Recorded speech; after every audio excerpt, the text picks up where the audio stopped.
Yuk kita lanjutin bikin gantungan kunci bunga daisy yang super gembul sebelumnya. Assalamualaikum Rajuters. Jadi setelah kita membuat dua bagian bunganya, kita akan sambungkan dengan dijahit menggunakan jarum tapestry seperti ini.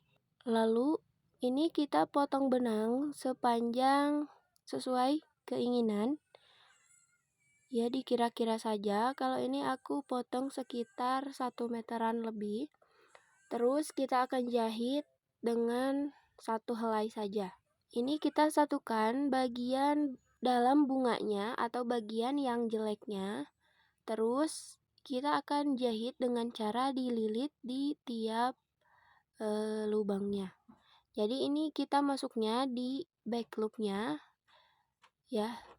Depan di back loop dan bagian bunga belakangnya juga di bagian back loopnya, satu helai saja.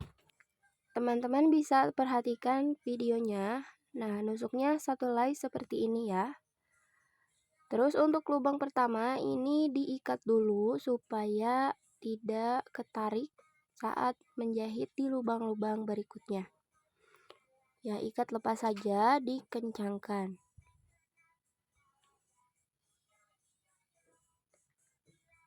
Lalu untuk ujung benangnya disisip ke bagian dalam bunganya. Lanjutkan, kita jahit di tiap lubang.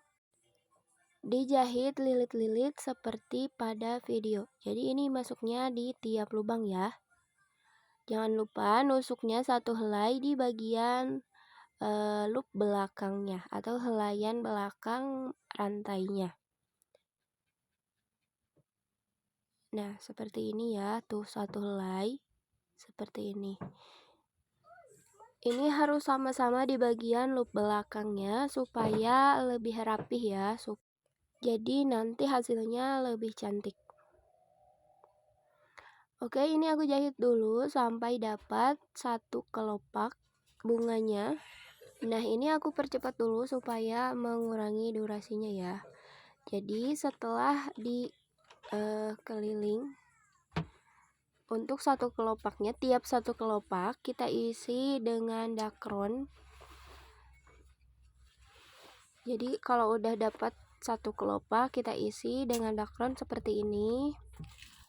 Isi sampai penuh, dijejal gitu ya, supaya lebih padat dan si bunganya gembung. Nah, kalau dirasa udah lebih padat isian dakronnya, lanjut lagi jahit bagian kelopak yang lainnya. Nah, jangan lupa di sambungan kelopaknya ini di bagian slip stitchnya juga dijahit ya. Di bagian slip stitch yang sebelum kita membuat kelopak baru itu kan kita merambat satu slip stitch dulu. Nah, itu kita jahit dulu lagi, jahit dengan slip stitch di bunga yang satunya. Oke, ini aku lanjutkan isi dakronnya lagi di kelopak yang lainnya.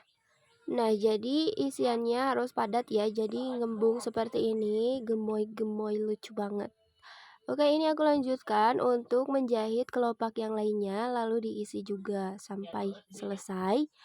Jadinya seperti ini ya, tuh. Ini aku udah selesai jahit semua kelopaknya. Dan untuk gantungannya ini aku gunakan benang sisa menjahit tadi. Kalau misalkan teman-teman, kalau misalkan sisa benangnya pendek, ini bisa diganti dengan benang baru ya. Jadi yang ini dikencangkan dulu, baru kita membuat tali untuk gantungannya. Nah, kalau ini aku mau lanjutin dengan benang sisa menjahit tadi. Jadi tinggal diambil saja benangnya dengan hakpen dan buat rantai. Untuk jumlah rantainya ini aku buat 35 rantai. Tapi untuk teman-teman yang mau lebih panjang itu tinggal disesuaikan saja berapa rantai yang dibuat ya, sesuai keinginan. Nah, kalau udah dirasa panjang rantainya cukup, ini tinggal di slip stitch ke bagian yang sejajar dengan rantai pertama tadi. Dan jangan lupa ini dikencangkan dengan satu rantai, dikunci dengan satu rantai. Lalu sisipkan sisa-sisa benangnya ke bagian dalam bunganya ya. Pokoknya dirapih-rapikan. Dan ini sudah selesai untuk tutorial cara membuat gantungan kunci versi Hizas Rajut ya. Ini bisa digantung ke tas ataupun ke kunci juga boleh ya. Ini bisa untuk hiasan rajutan teman-teman yang lainnya. Kalau ini aku mau pakai ke tas yang aku buat karena customer minta aku buatin gantungan untuk di tasnya. Nah, jadinya seperti ini. Aku gabung dengan gantungan manik. Oke, jadi segitu aja untuk tutorial gantungan kunci kali ini. Semoga bermanfaat dan terima kasih udah nonton. Jangan lupa like, komen, dan share ke teman-teman perajut lainnya. Terima kasih. Bye-bye.